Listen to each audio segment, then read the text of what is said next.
All right. Well, thank you, Tony. At this time, I would like to ask Patricia Fripp to come up and introduce our speaker.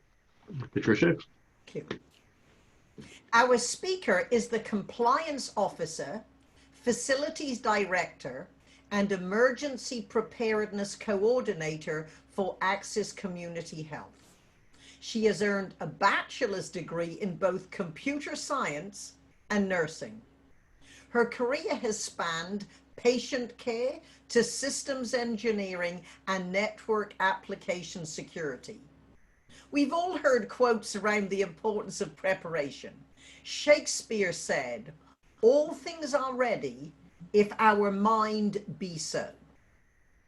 The mind is a survival machine. In a crisis, it will default to the response of fight, flight, freeze, or faint.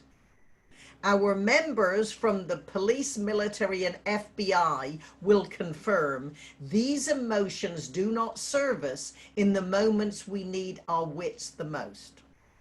Great news! Today, Aurora will share a personal story that illustrates the importance of preparation in countering the mind's tendency to evoke its natural response. To discuss train to be your best. Even if you're muted, please raise your hands to demonstrate our welcome to Aurora Bataclan. Ladies and gentlemen of the Golden Gate Breakfast Club, what would you do if life gave you front row seats to a show you do not want to star in? Your reaction in the initial moments of that crisis shapes its outcome. But your reaction is also heavily influenced by your training, your preparation, or the lack of it. As the ancient philosopher Archilochus so aptly said, "You do not rise to meet your expectations. You fall to the level of your training."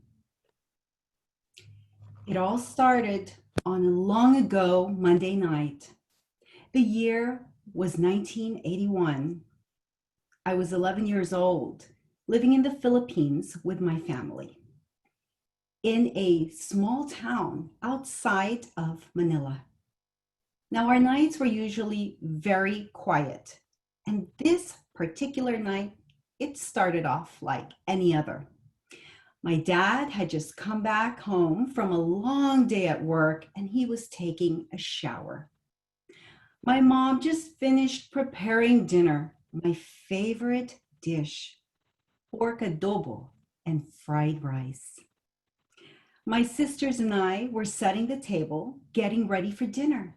And that's when we saw him, a man standing in the doorway to our living room. And before anyone could have a chance to react, we saw the gun in his hand and the silhouette of two more men behind him. Panic starts to rise as the magnitude of what's happening becomes clear. We are in the middle of a home invasion. The weeks leading up to that night had seen a rash of armed robberies in our neighborhood. And the last one had ended tragically with a family being stabbed to death. So as I watched these three armed and unmasked men brandishing their guns in my home, that family was all I could think of. They lined us up against a wall in our dining room. Then they went to get my dad out of the shower. He came out, gun to his back, dripping wet with nothing but a towel to cover him. And as he looked at us, I saw the fear, the helplessness, the rage on his face. They shoved him into a chair next to my mom. Then two of the men went to ransack the house while one stayed to watch us. His face was cold, expressionless, and his eyes were glazed. He was like a statue. That's what he reminded me of. A statue who couldn't hear my two sisters crying hysterically, even with my mom holding them. My dad's anger got the best of him and he yelled, "Get out of my house!" And it was at that point that mom placed her hand on dad's shoulder. And something in the way she did it got him to calm down. Even amid the chaos, you could tell that there was something very strong and grounded about my mom. I knew she was afraid, but she somehow managed to summon the courage and bravado to smile at these men as if they were our friends and not our captors. As the two men prepared to go upstairs to ransack our bedroom, she smiled at them. "Hey, excuse me, but are you guys hungry? Because I just finished preparing dinner and we have a lot of food. Pork adobo and fried rice. I make it really well. It's good. What do you think? Does that sound good to you?" Would you believe me if I told you that even criminals can be cordial? They said, "No, no, thank you, ma'am. No, thank you, ma'am." But of course, they didn't stop what they were doing. They still went upstairs. And we could hear their heavy footsteps as they moved from one room to another, pulling out drawers, rifling through all of our things. And in my mind, things went from bad to worse, and I began to feel hopeless. Outside, I heard the voices of 4 more men keeping watch. And I remember thinking, this is it. I'm not going to school tomorrow. In fact, there is no tomorrow. But my mom had other ideas. She looked at the man in front of us, completely ignoring the barrel of the gun. And she said, "Hey, you know, for a quick second there, I thought you were my brother because you look so much like him. You have his build, you have his eyes, you even have the same haircut." Still the kind smile on her face as she held my little sisters close. The only reason I knew she was afraid is that her hands were trembling. And on the gunman's face, I thought I saw the quick passing of an expression. But he didn't say anything. He just brought a finger to his lips like this, motioning to my mom that she should be quiet. And then the two men came back downstairs carrying a huge box of what little we had of our very best things. And then one of them nodded to the gunman. "Do it. Kill them now.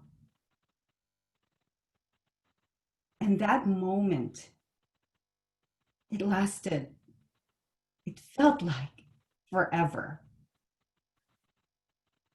The gunman, he paused.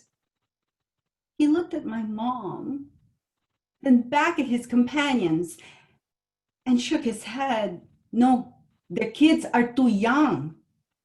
Well, you better believe the other two didn't like that. So they started arguing with each other, and the gunman got fed up and he just turned to us, pointed the gun at us, and yelled, "Don't scream, don't move, don't ask for help. If you do, we will kill you." And just like that, they were gone. And the next day, we found out that after they left our house, they went to another house. And that time, someone was shot and killed. I told that story in last year's Toastmaster International Speech Contest as an homage to my amazing mom. She really is my hero. But how did she do that? How did she find it in herself to act counter to her instinct? I mean, not only did she not scream, not yell, not run away, but she went to the opposite end of the spectrum, showing kindness to a man pointing a gun at her babies, the center of her universe. Mom might have appeared confident, but she later told me that, like me, she thought it was our last night. She thought we were done for, that it was over for us. But she also knew the cost of inaction. She understood where the road would lead if she either let things play out or if she caved into her fearful instincts. And so she had to try something. And she ended up masterfully applying what I would later come to know as the principles of de-escalation. You see, my mom has always had a strong interest in psychology. So even as an accounting major, she had taken a college course that taught her how to de-escalate a situation. And the funny thing about my mom, it's not as if she thought she would use the information in the future. She didn't think of it in terms of emergency preparedness. It was just something she was very interested in. And she had internalized the lessons so well that when I asked her, "Hey, Mom, what exactly did you learn that night? Or what exactly did you learn from that course that helped you to prepare for that night?" She said just one thing: that if you match someone's negative energy, you will get more of the same. Now that right there is de-escalation in a nutshell.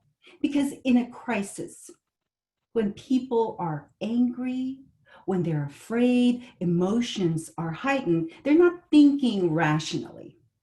There is a rising pattern, an escalation of emotion, and you have to find a way to interrupt that pattern. Mom did just that by bringing a different energy to the table.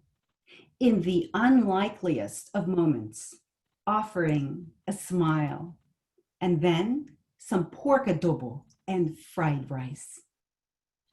I sometimes think about how confusing that must have been to the man who was supposed to shoot us.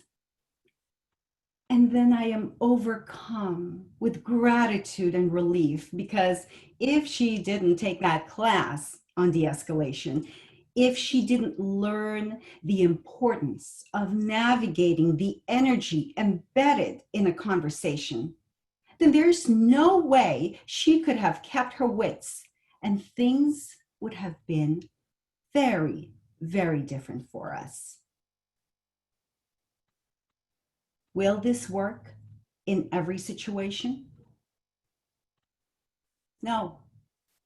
I would never presume to say that this is a one-size-fits-all solution. But for my family, on that fateful night, Mom's kindness allowed her to connect with the man behind the monster. And somewhere along the way, this gunman, he saw a family. He saw the consequences that he would set into motion if he pushed through with his plans. My mom took a chance, and she was victorious, and nothing can take that away from her. Now, since that time, I've learned something very interesting that has helped me to understand how my own brain works during a crisis. Something called the hand model of the brain, and it was developed by Dr. Daniel Siegel.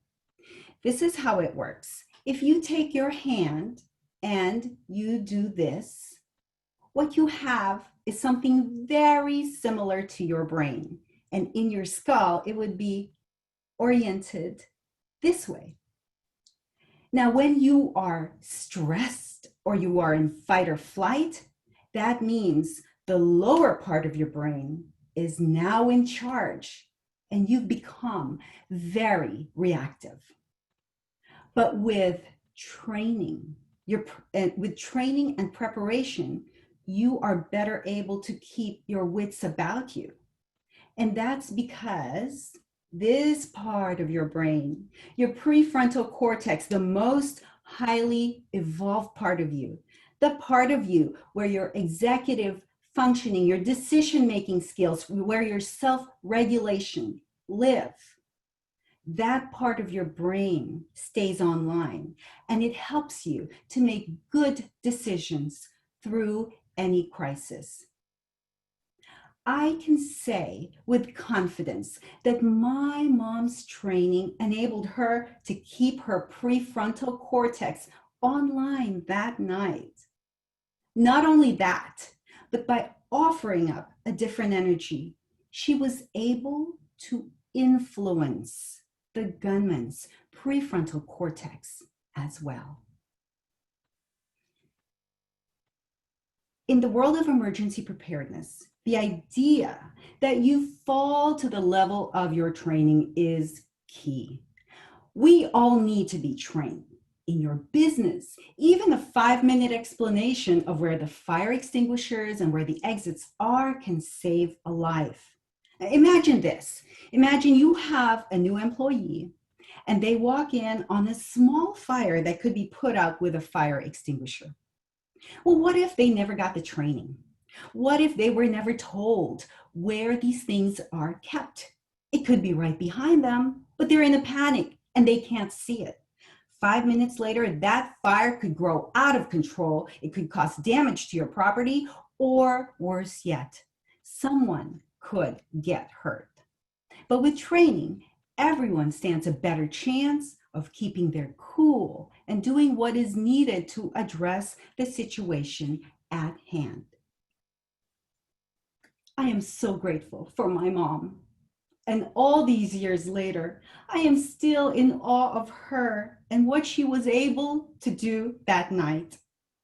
Seeing her accomplish that has left me with a sense that any crisis can be managed with the right training, with the right information.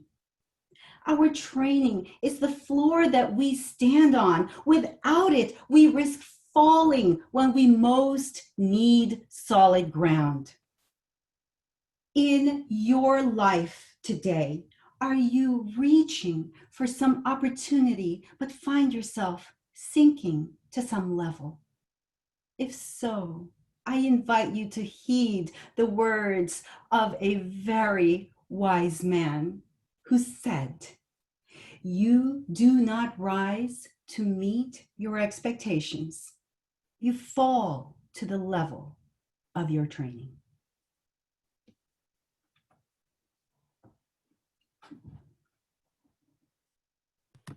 Thank you, Aurora. Yes. Yay! Yay! You know, I was still kind of stunned by the story. I mean, that was what a great story, and what an honor to your mom, Patricia. Yeah, I agree. That was a great story, very well told. And was your decision to go into emergency preparedness consciously, or was it unconsciously because of that experience? Thank you for the question, Patricia. I have to say that this is working in emergency preparedness, something that I fell into. That said, that evening kind of gave me a keen awareness of any vulnerabilities, as in after that event, we ended up renovating our home, installing iron gates in front. My parents didn't have the money for it, but you better believe after that night, they got the money together, installed the gates. We became acutely aware of our environment, the exits, how quickly you can get out, and taking just the temperature of the setting where you're at. And so although that did not influence consciously my choice of career, it's in my head somewhere in my subconscious, and I ended up there, and it's just a very natural fit for me, something I really enjoy. Go ahead, Patricia. Well, I don't want to hog all the attention. We had a speaker many years ago from the National Speakers Association Northern California, Nicole Shapiro, who had a very similar situation where she was in the firing squad. And she made eye connection with the very young soldier who had to shoot her. And because of the connection, she fell down and pretended she was dead. He didn't shoot her. Wow. Very much similar. And in my own experience, some of the Breakfast Club have heard this story. When I had my salon, one of my team members, my hairstylist, came out of a bar and was attacked. And the gentleman in charge of security for our building brought one of his friends, a policeman, and they talked to us about programming responses in. And just imagine if this respectable looking stockbroker coming towards me suddenly attacked me. I'd hit him in the nose, or if someone came up behind, I would put my high heel into his foot. And I just got in the habit of programming these responses, and they said you must carry mace. And I was running in Golden Gate Park, and it was dusk, and I went behind the bandstand in Golden Gate Park, where they have the circle by the DeYoung Museum, and a masked gunman stepped out from a concession stand, and I immediately responded and maced him and chased off a masked gunman because I programmed the response. Yeah, I pass back to you. exactly. I agree with that approach. You cannot wait for the actual emergency to decide what to do, because by then it's too late. Yeah, absolutely. So I actually want to comment a little bit. I spent 30 years as a volunteer firefighter in Tiburon, and one of the things that we learn is no matter what's going on, you have a kid that's lying on the sidewalk, run over by a car, we had one of those, bleeding, no matter what, the first thing you have to do is be calm. And that applies to everything you're talking about here. It's internal calm, not having anger, that's a Buddhist thing, but approach everything with calm. All my medical training is, the very first word in the book is take a big deep breath and be calm. And that applies to everything you're talking about.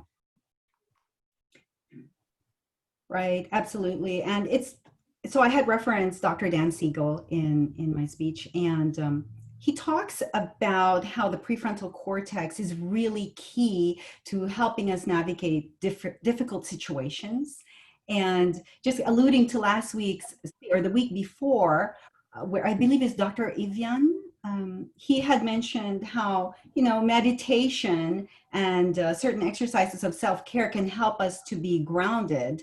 And that is one of the things I think if we can take regular time to care for ourselves, meditate, it strengthens the neuron fibers around the prefrontal cortex. And when these emergencies happen, we can stay calm. So in addition to training for an actual emergency, training ourselves not to go into fight or flight. And that's not something that can happen overnight, but doing it on a daily basis really does make a difference in how we perceive situations and how things occur for us. We have a couple questions here. One's from Chuck Cooper. Have you seen this concept of falling to the level of your training play out in other areas of your life? Yes, I have. Thanks for the question, Chuck. So I know this speech is centered around emergency preparedness, but really training to be better or improving applies to any area of life. As Patricia mentioned, I'm a compliance officer, and so I do a lot of training at work. And one of the main trainings I do is centered around privacy regulations, and that's key in healthcare. I'm sure you guys all know, and privacy regulations are complex. There's federal regulations, there are state regulations, and you have to think about your health plan, constraints that are set by them. It's important to get these things out because when staff encounter a decision point, they need to have that information in the back of their head. So it applies not just in emergency, it applies in your professional life and also in terms of even relationships, right? A lot of times we're so busy, it's easy to check out and not be present for the people who are most important to us, our family or colleagues. Taking the time to train ourselves to be present improves that aspect of our life. And so it's applicable everywhere. It's my own personal, I feel very motivated and invigorated when I think about training to be better. I have to agree with you so much. It's like being present is like so, you know, that's like a key phrase for this week in my life too. Lisa Johnson has a great question. She's asking about your mom.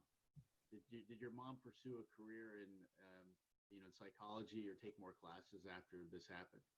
Oh, hey, Lisa, thank you so much for the question.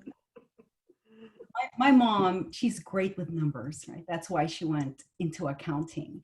And although she did not pursue a psychology degree, she is constantly studying books on psychology and self-improvement. And I think growing up in the Philippines, you know, it's very different from growing up here. I mean, there's really, you need to be in charge of your mindset. You need to know that you can overcome because there are so many more hurdles that you need to get through. And my own love of, I love self-improvement. I tell you, that's my thing. I love growth. And, you know, I got that from my mom. So although she didn't go into psychology as a degree, and she also psychologicalizes everyone and everything. So I guess you could say she's unofficially got her degree in psychology. Thank you. That's great to know. Bill Buchanan had a question, I believe. Bill, you can turn your mic off. Good morning, everyone. Aurora, that was a very powerful presentation and very well done and iconic for the type of critical situation that happens all over the country. And as a former Marine officer and as a special agent of the FBI, I've had a number of situations which were quite dangerous and dicey, as you say. You don't know where they're going to go. And your comment about your reaction dropping to the level of your training is right on the mark. Now, last year, I was asked to give a presentation to a bunch of lawyers in San Francisco because something had happened to one of them. He got into a serious physical altercation with somebody. And so I thought to myself, well, where are the likely nodes of danger in our lives? I mean, we're not going to run into, 3 armed men, most likely breaking into the house, but it could happen. So I chose as possible sites of dangerous situations as being the house, dogs, bikes, and cars. I thought to myself, what might happen in Marin County that would require me to take action and to have a certain level of training to deal with those? Well, houses, obviously, home invasions, that sort of thing. Dogs, if you're out walking your dog, you might get into a dog fight and have to deal with the other owner. Bikes, we have had a number of encounters where mountain bikers have taken on hikers and injured them. And then the cars, of course, you get into an altercation around an accident or something like that. So I worked out some scenarios for these lawyers, and I was accompanied by one of our local firefighters, and Craig Sloan. He's a neighbor. He's also with the Mill Valley Police Fire Department. And it was kind of a mixed presentation in that regard. But here's my question for you, Aurora. My neighbors are a good example. They know those dangers are out there, but they don't have a source of training. Can you recommend a source of training for those sorts of likely everyday incidents that they could deal with? Okay, so that's a very smart thing to do. And I mean, that's aligned with what health facilities do as well, which is they conduct a vulnerability assessment and then they rate their risks and start addressing the highest risks first.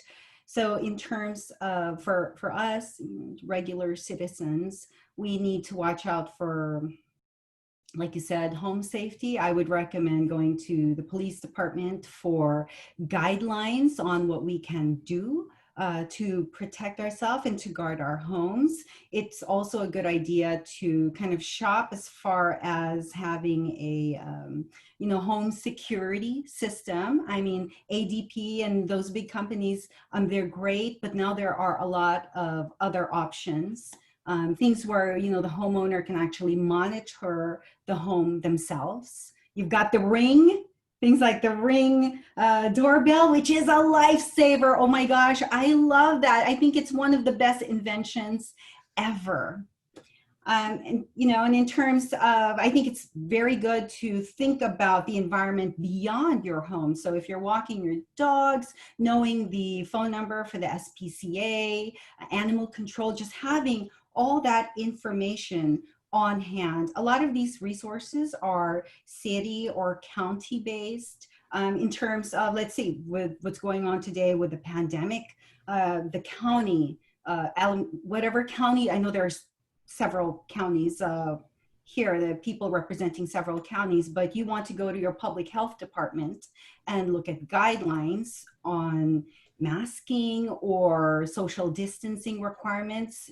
Also, you want to look at the California Department of Public Health for statewide guidance. Know that if you look at guidance from the county and the state, and there is a conflict, the county's guidance will precede the state's. So just a heads up on that. And yeah, so sorry, I hope that answered your question. All right. Thank you, Aurora.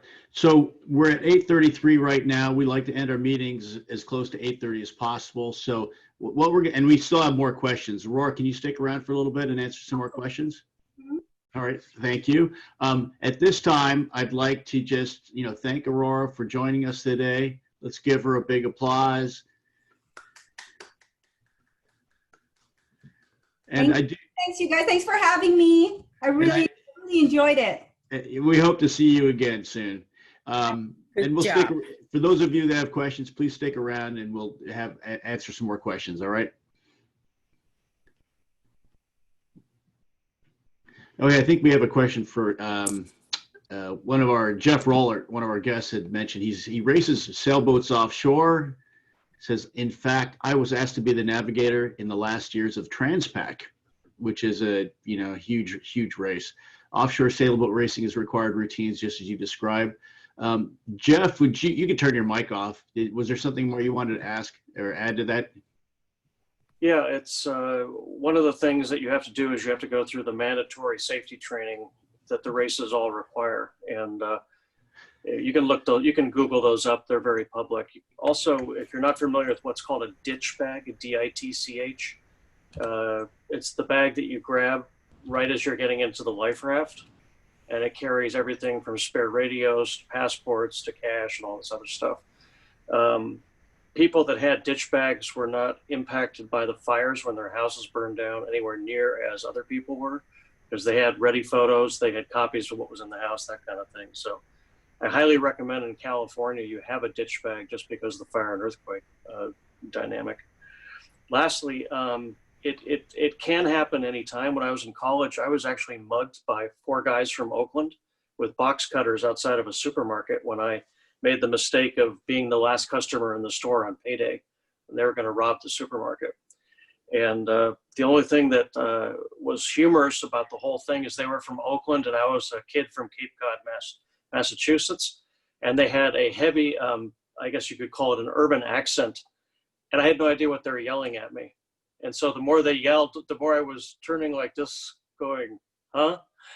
And eventually the people in the supermarket saw what was happening, came out, and they ran off. But to this day, my friend who was from Oakland that was with me said the hardest part of the whole thing was him not laughing at the fact I had no idea what they were screaming. But yeah, look, Google ditch bags and then mandatory offshore sailboat training. It applies to the land just as much as anything else, i.e. stuff to keep in your car, etc. So, Thanks, Jeff. Nalinia, you have a great question. Why don't you unmute your mic and you can ask.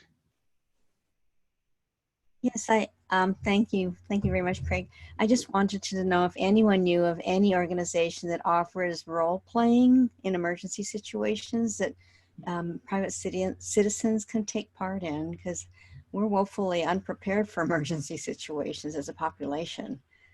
So I'm just throwing that question out there.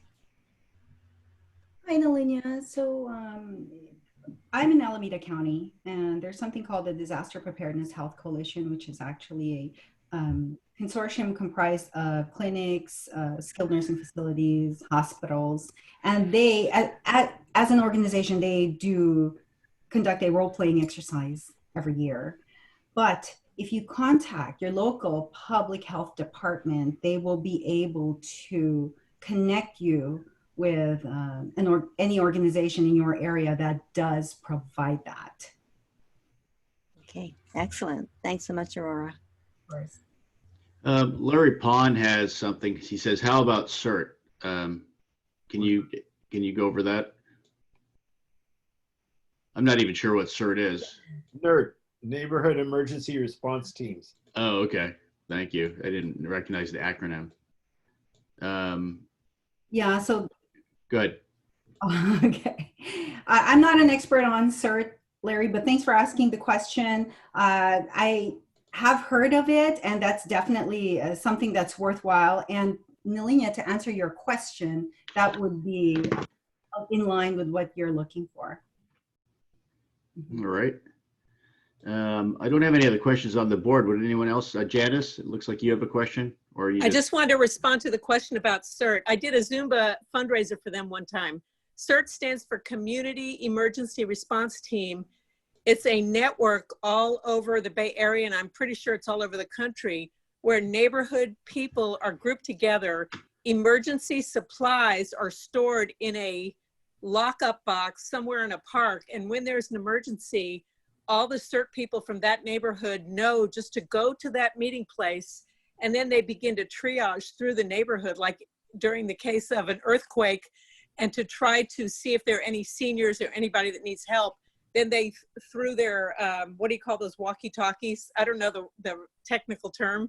They communicate to the fire and police, an ambulance system if somebody needs help. So they don't provide CPR or any of that kind of training, but they're a communication arm that help the municipalities during an emergency. And I wanted to say one more thing about connecting to your prefrontal cortex. As a person who is CPR trained, and it was during a Toastmaster area contest last year, Aurora, someone during his speech collapsed with heart problems at a contest. And I feel strongly that because I'm CPR certified and have been for many years, and I get recertified every 2 years, I was not afraid of attacking a situation. You know how most people freeze up, fight, flight, or freeze. Most people freeze, but I was able to start yelling, "You go call 911." And there were 2 of us there, CPR certified, and we were able to help this person. The other gentleman actually did the CPR, but I was able to help direct traffic and get people organized. And we did, the other gentleman, Greg Kaufman, saved his life because we were CPR certified. And I can't stress enough the value of CPR training, not just to help save a life, but because it helps you connect to your prefrontal cortex during an emergency, because you kick into your, like you said, you fall, I forgot your exact expression, but you do kick into your training and you just start doing the steps. You go call 911, you go wait for the ambulance, find the pulse, begin CPR. When in doubt, begin CPR. And the firemen were very grateful that we took action. Wow. And I'm sure that gentleman was. Oh, yeah.